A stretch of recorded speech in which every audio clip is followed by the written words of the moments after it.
ते पानिपतच्या लढाईमध्ये 16 वारले, एकच वंशज वाचले महाजी महाराज, आणि ते पण अपाहिजच्या रूपामध्ये एकच पाव होता, एक पाव कापला रणभूमीवरती,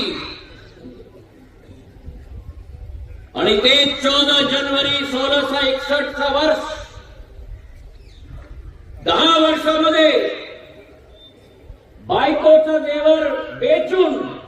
आई राजमाताच्या जेवर बेचून 1 लाखची सेना खडी केली,